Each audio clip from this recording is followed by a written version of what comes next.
Let me say this. There was a comment I made after the game, and I want to apologize if it came out wrong to Arkansas. I love them. I had a great time up there. I have some good friends up there.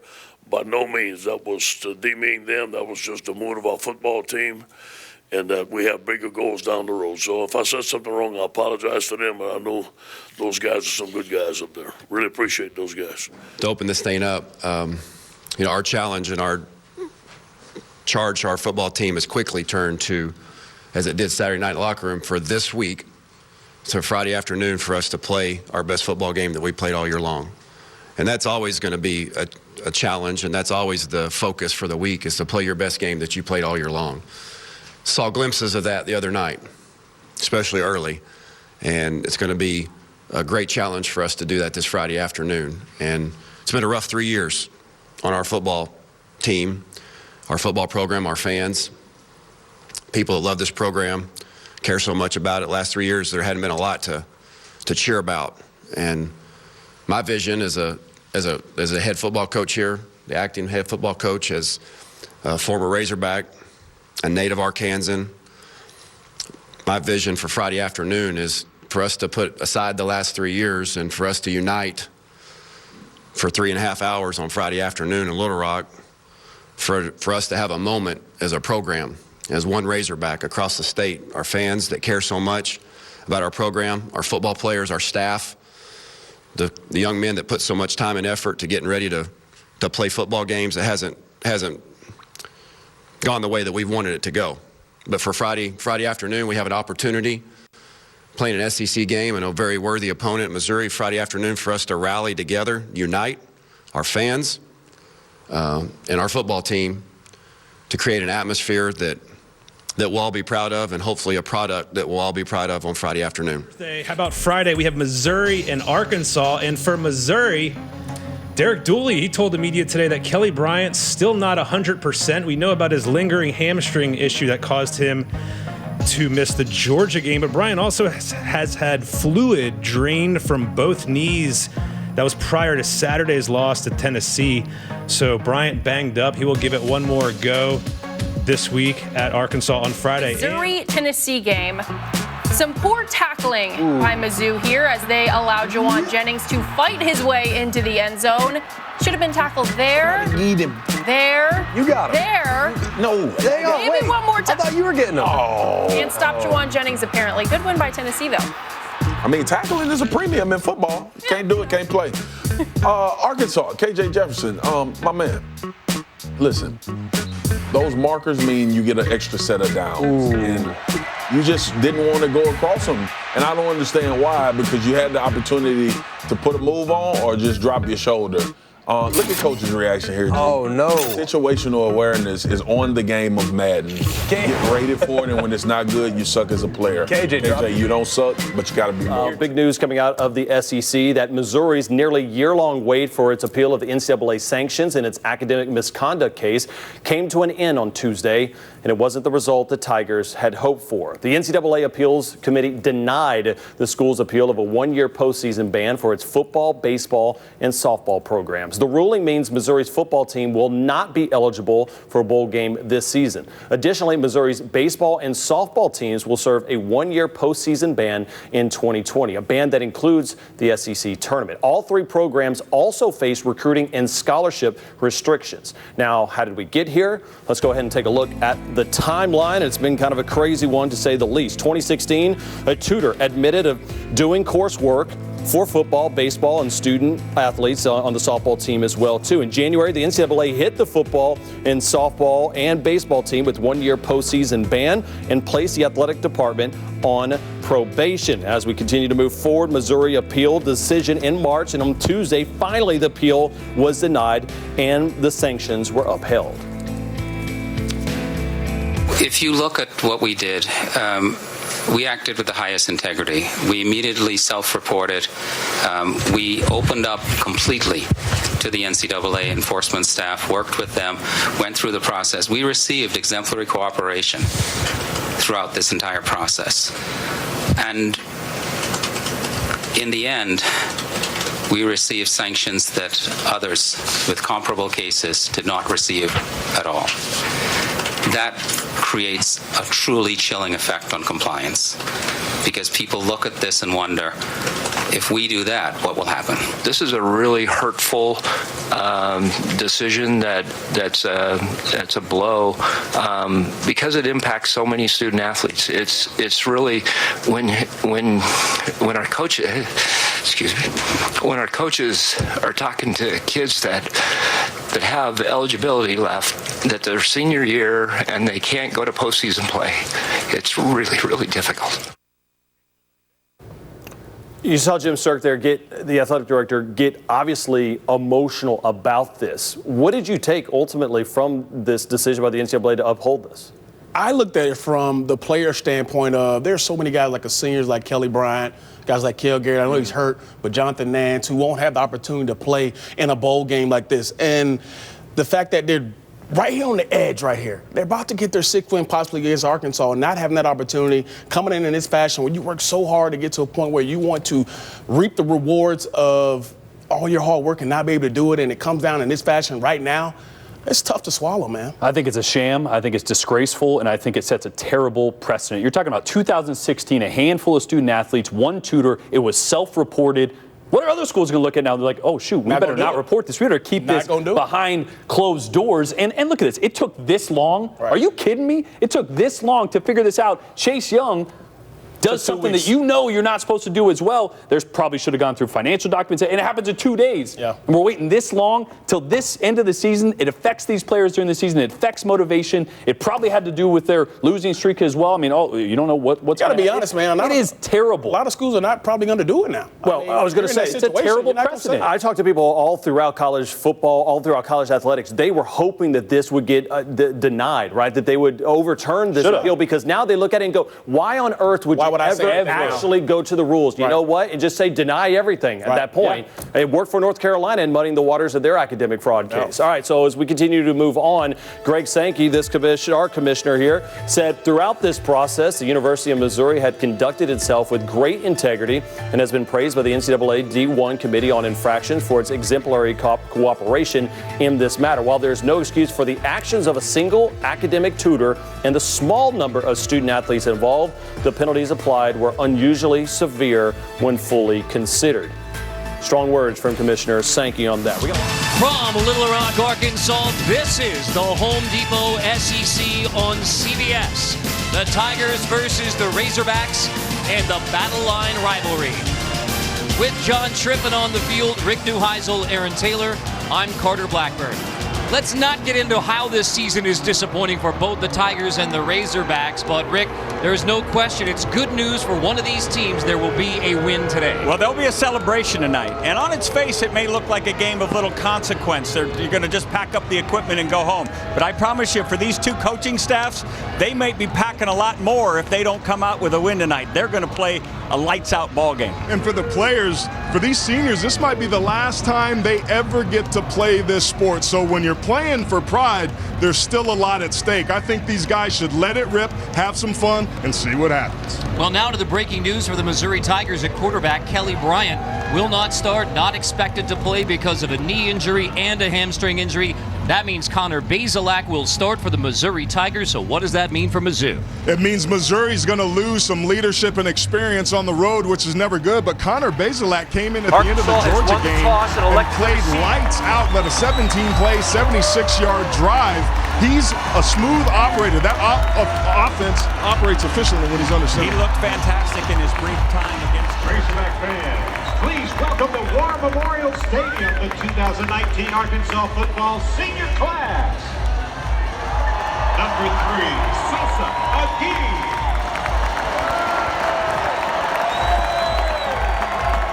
Number 8, Scuda Harris.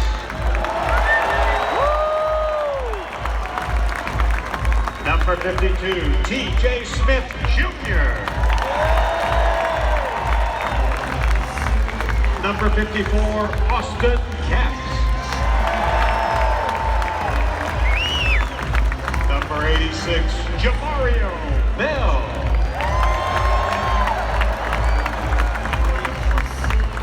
Number 35, Matt Berry. Number 14, Chase Harrell.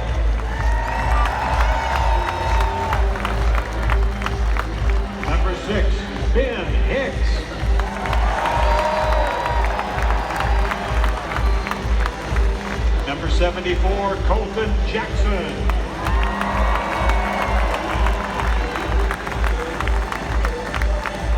Number 32, Hayden Johnson.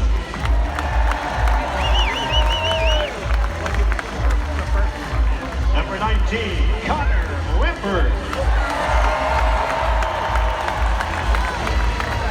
Number 40, Trey Purifoy. Number 6, Gabe Richardson. Number 14, Rita Tutt.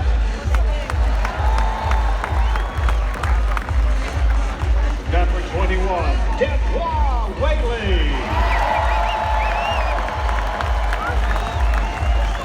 And number 37, Brendan Young. Ladies and gentlemen, the 2019 Arkansas Razorback football senior class.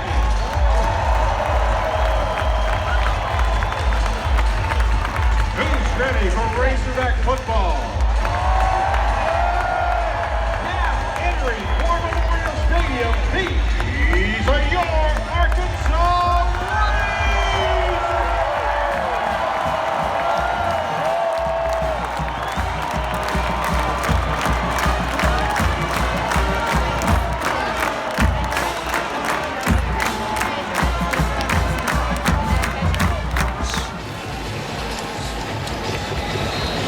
Arkansas has won the toss and elected to receive, so Arkansas will get the ball first.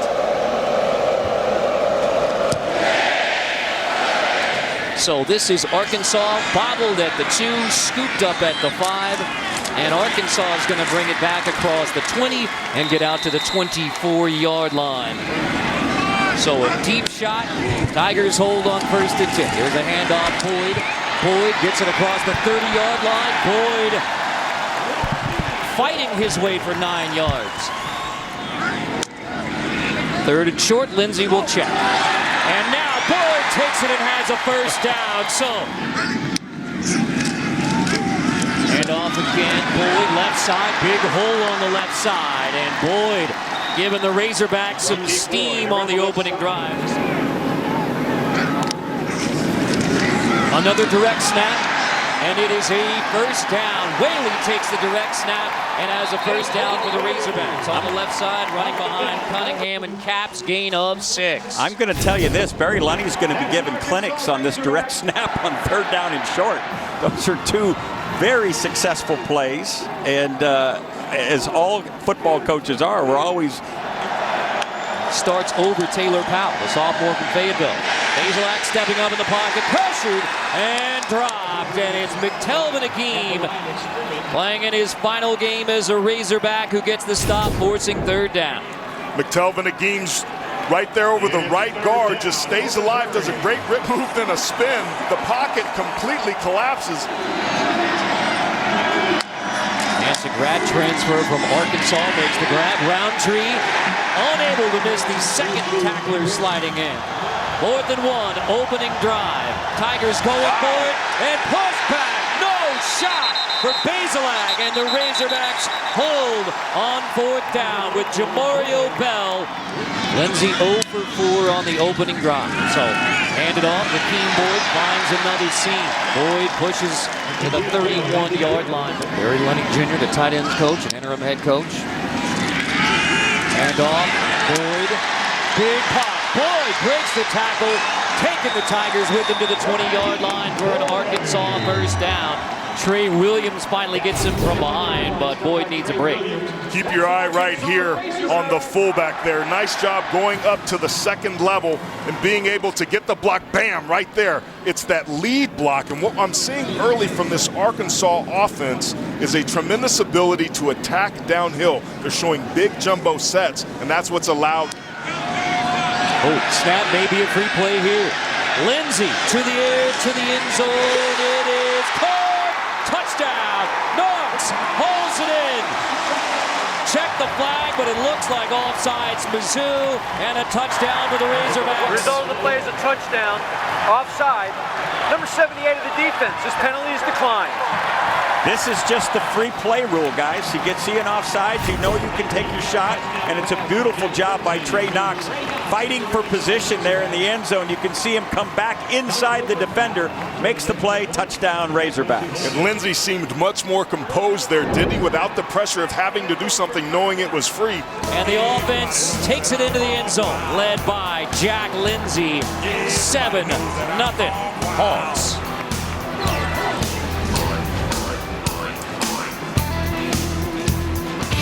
Take you back to one of the big ones earlier. Razorbacks in the SEC, 1992.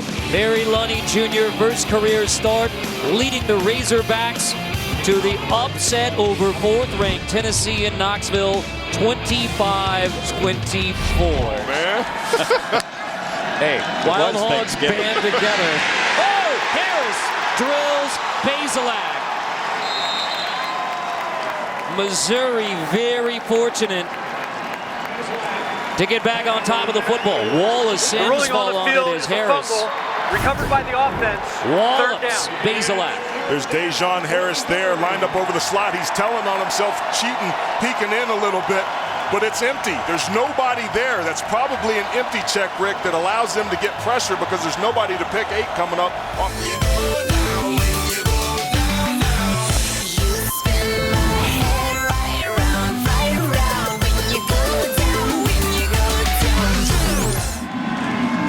They're all really good coaches. Roundtree on the outside. Roundtree is shoved out for a loss. Found a way to get open. These two have great nonverbal communication. And that was Miles Mason in coverage there. That's some nonverbal communication with a tackle for loss. Jonathan Marshall in the backfield on Tyler Beatty. Just going to be some inside pressure off this backside edge.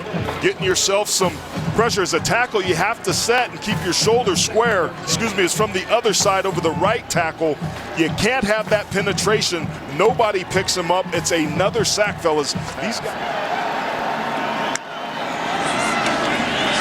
Bazelak play action, pressured again, and he is sacked at the 40-yard line after the tackle for loss from Marshall.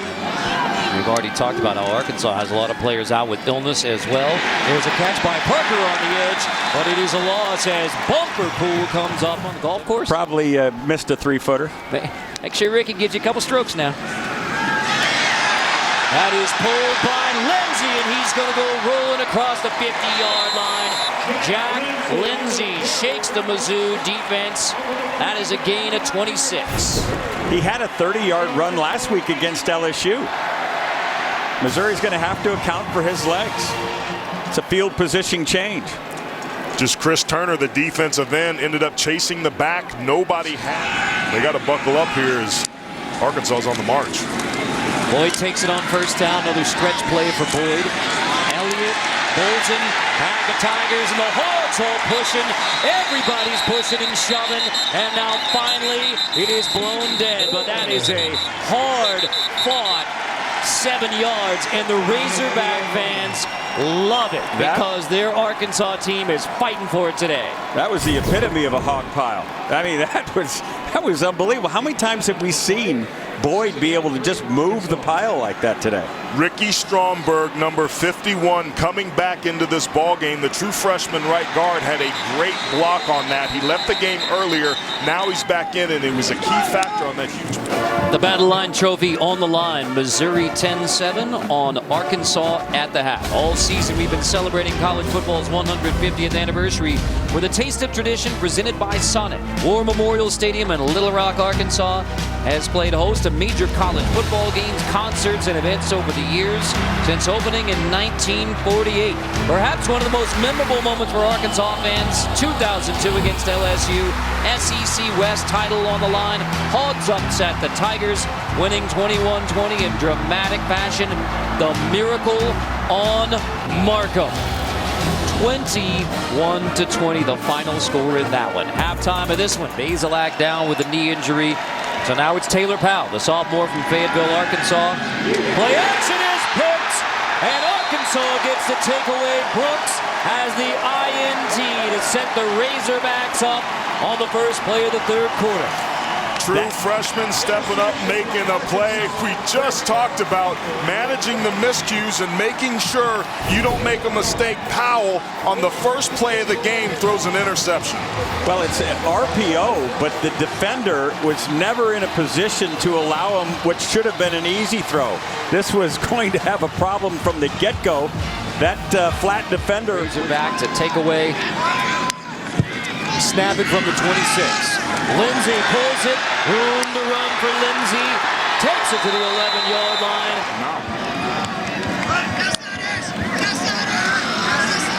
On the roll on 2nd and 9. Throwback. Wide open. Touchdown. Razorbacks. The INT on the first play of the third quarter. Sets up another touchdown pass. Lindsey has completed 2 passes in the game. Both touchdowns. Hogs on top.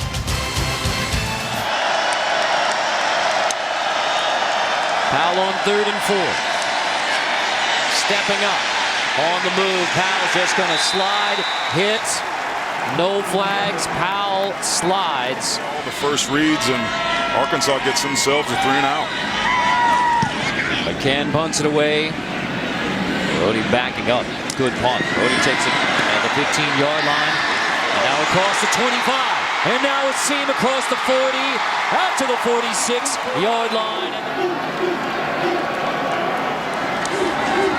Handed off on first down again. Beatty, this time ridden down. That'll be a tackle for loss. Still in the game. Soley still in the game. Powell hands off. Beatty is dropped for a loss. 7 total plays for Mizzou. But on this one, Beatty breaks free. A 31-yard run sets up the go-ahead touchdown for Tyler Beatty and Mizzou. Interesting, only 7 interceptions on the year, Rick, but we were talking about it during the break there. They play the man, they don't play the ball. What a great open field tackle there. Scooter Harris on Roundtree. They were trying to circle him out. Here he is right here on the right side of your screen. Staying home, look at his eyes. That's just good linebacker play, man. Attacking downfield, your favorite. Here comes pressure. Roundtree, they run right into it. Now it's bumper pool. Well, the linebacking core for the Arkansas Razorbacks. I think Ware got robbed there. Lindsey pulls it and tosses complete to near the 50. Woods holds it in at the 49. Gillespie makes the stop. High school, the Bulldog to Jonathan Nance, the former Arkansas Razorback. And that equals a touchdown for Mizzou in the 4th and a 10-point lead. Score game, 4th down. Missouri with a chance to have a huge stop. Snap it. Lindsey on the roll. Pressure. Lindsey hit as he throws, delivering downfield. It is knocked away. Incomplete. That should have been offsides. There was no flag thrown, but it was a really heads-up play by the center to snap the ball with the defender in the neutral zone. But no flag. Watch right here.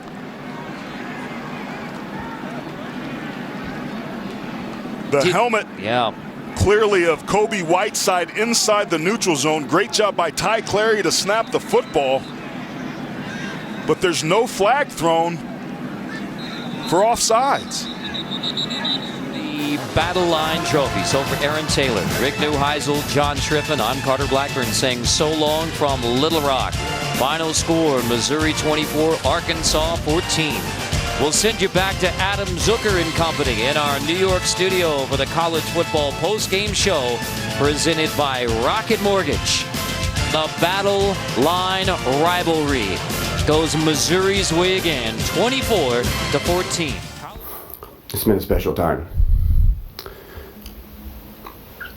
Despite the circumstances, it's been a special time. And I will always remember the way these guys have gotten behind me and listened to me and followed me. Very disappointed that we couldn't come out with one today. I thought we were going to get one today. I really did. Felt all week that we were going to. In moments in the game, I thought we were going to. And so that doesn't take away from this being a very special time for me. Let's talk about Arkansas because they took on Missouri last night in this one. And Marcus, take it away. What did you think? Arkansas made some plays. Obviously, we were looking for two teams that were struggling mightily. Barry Odom needed this win. I don't know how much it sufficed as far as the perception on the season because of Arkansas' struggle, but the fact that Missouri got out on a win, I guess you can look forward to that.